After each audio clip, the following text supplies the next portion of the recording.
이번 시간에는 일체어 화법이라는 주제에 대해서 얘기 나눠보겠습니다. 일체어 화법이라 했을 때 제일 먼저 살펴볼 것은 이제 명사다라고 그랬습니다. 명사.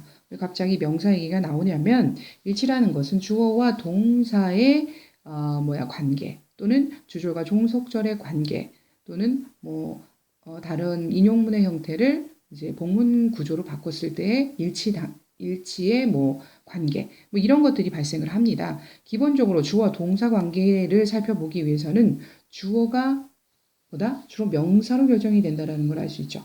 그 주어가 동사에 영향을 주는 요소들이 있었단 말입니다. 그래서 이제 명사 먼저 살펴보고 이게 왜 동사에 영향을 주게 되는지 다시 한번 기억을 환기하고 들어가는 게 좋겠다. 첫 번째, 명사의 종류라는 것은 셀 수 있는 명사와 셀 수 없는 명사로 나뉜다. 많이 들어봤죠? 자, 그래서 명사의 경우 이러한 종류에 따라서 중요한 무엇이다? 수의 구분이 있었다. 명사는 수의 개념이 상당히 중요한 겁니다. 자, 그렇다면 셀 수 있는 명사의 경우 셀 수 있다라는 것 자체가 복수가 가능하다는 뜻이에요. 실은 셀 수 없는 명사는 복수형이 없어요라고 얘기를 많이 나눴었죠.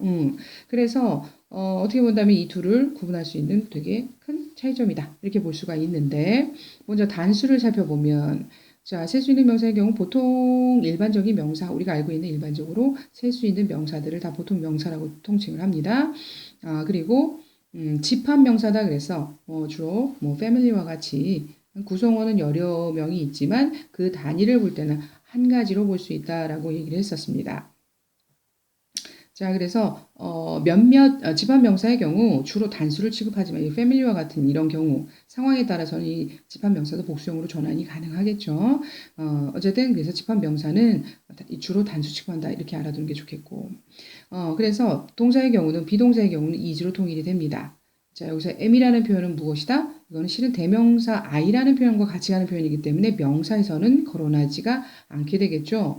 그래서 비동사의 경우는 is로 통일이 된다거나 일반 동사의 경우 means로 통일이 됐다. 이거는 지금 현재형으로서 지금 한정해서 얘기하고 있기 때문에 변화 요소를 표현했을 때 이렇게 표현이 된다라고 할 수 있겠네요. 조동사의 경우는 어떻다? 현재든 과거 단수든 복수든 아무 영향 없이 그냥 원형 형태를 유지한다 이렇게 얘기를 나눴었죠. 자, 그럼 셀 수 있는 명사의 복수형은 무엇이다? 그래, 보통 명사 가능하겠죠. s를 붙여요, es를 붙여요, ies를 붙여요, vs로 바꿔줘요. 이런 얘기들이 더해졌었는데 그런 것들을 고려한다면 그러니까 집합명사의 경우 아까 family와 같이 families라고 변하는 몇몇 것들을 포함해서 폴리스는 형태가 단수 같다 보여도 항상 복수 취급을 했다.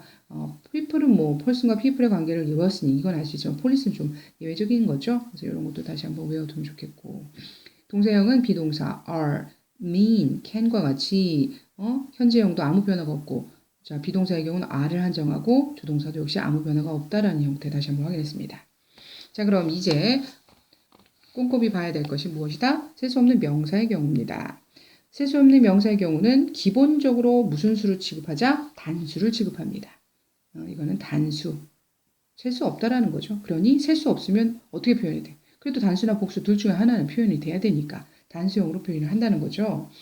먼저 추상명사, 눈에 보이지 않으니까 물질 명사, 요게 조금 유의를 해야 되겠죠. 고유명사, 어차피 하나밖에 없고 유일한 거니까 그런데 여기서 한 가지 더 체크할 게 무엇이다? 명사 상당어구다 그랬습니다.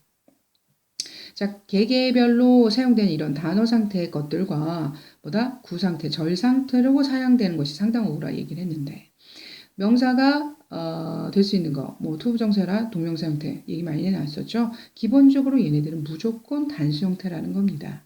뿐만 아니라 절의 형태, 주어 동사 형태를 갖고 있는 절의 형태가 된다 하더라도 명사절 이끄는 접속사 대시라든가 뭐가 있습니까? 나중에 나오는 if나 whether라는 표현이 있습니다. 여기서 if는 조건절의 부사절 접속사가 아니에요. whether와 같은 뭐뭐인지 아닌지라고 얘기 나누는 바로 그 명사절 접속사죠.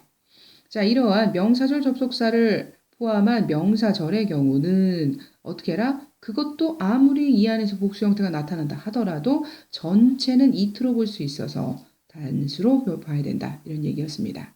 자, 그래서 동사형, 특히나 현재형의 경우 비동사 is로 동일한다거나 일반 동사가 온다면 민지와 같이 s 표현한다거나 can이라는 조동사는 변화 없이 받는다. 이런 얘기 나눴고요.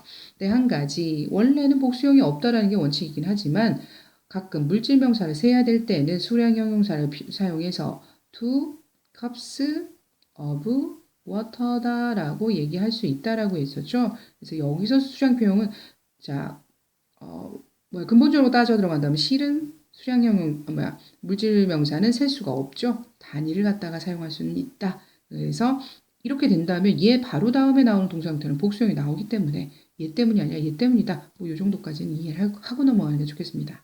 그 다음 역시나 일반 동사 원형 형태로 돌아오고요. 캔의 경우는 아무 변화가 없다라는 것도 동일합니다.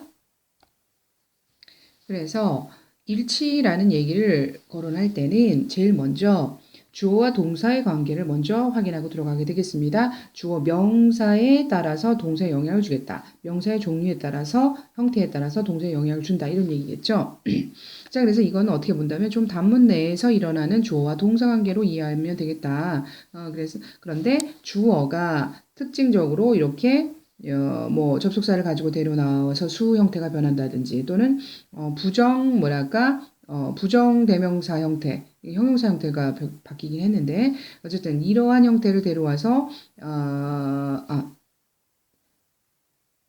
부정대명사네요. 여기 동사 형태가 바로 나왔으니까. 그래서 이렇게 부정대명사가 나왔을 때는 동사에 어떻게 영향을 주게 될지 그런 것들의 관계를 공부하게 되고요. 두 번째 시제 일치라는 게 나왔는데 시제라는 건 뭐냐면 복문 구조라는 거는 주어가 주어 동사가 접속사 형태로서 두 개가 붙어있는 형태다 이런 얘기를 많이 나눴는데 그러다 보니 주절과 종속절의 관계가 생겼고 주절의 시제가 종속절에 영향을 준다라는 거죠. 한 문장 내에서는 어쨌든 시제는 상당히 중요한 관계이기 때문에 그래서 주절과 종속절의 어떻게 보면 시간의 관계에 대해서 얘기를 나누겠다라는 겁니다.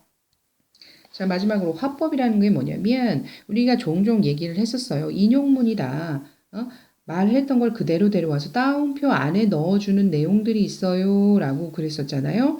그 인용문을 어떻게 보면 그 인용문은 I said 콤마 찍고 자, 이런 식으로 문장이 많이 이루어졌던 형태를 봤을 텐데 이거는 일단 단문 형태. 문장이 주어 동사가 하나만 있는 형태라고 실은 인식을 합니다. 자, 그런데 이 단문을 갖다가 복문으로 전환을 해요. 다시 말해 I said that다라는 접속사 플러스 주어 동사 관계로 문장을 변형시키게 되게 되면 이럴 때는 역시나 위에서 만났던 복문의 주절, 종속절의 관계가 살아나서 이렇게 주절의 동사의 시제가 또는 주어의 인칭과 수가 종속절에 영향을 미치게 될 것이다. 그래서 주절과 종속절의 관계로 변화하는 것이 화법이다. 이렇게 얘기할 수 있습니다. 그럼 굳이 화법이라 얘기한 게 뭐냐면 이 따옴표 안에 들어가는 내용이 가끔은 우리 그냥 마침표로 끝나는 평서문일 수도 있을 거예요. 종종 의문문, 물음표로 끝나는 의문문일 수도 있고 명령문, 느낌표로 끝나는 명령문일 수도 있다라는 거죠. 문장의 종류에 따라서 이렇게 전환하는 게 됨만이 있는 것이 아니라는 거예요. 문장의 종류에 따라서 바꿔지는 방법이 좀 다르니까 그것을 갖다가 체크하자. 이런 취지로 얘기를 나눠보겠습니다.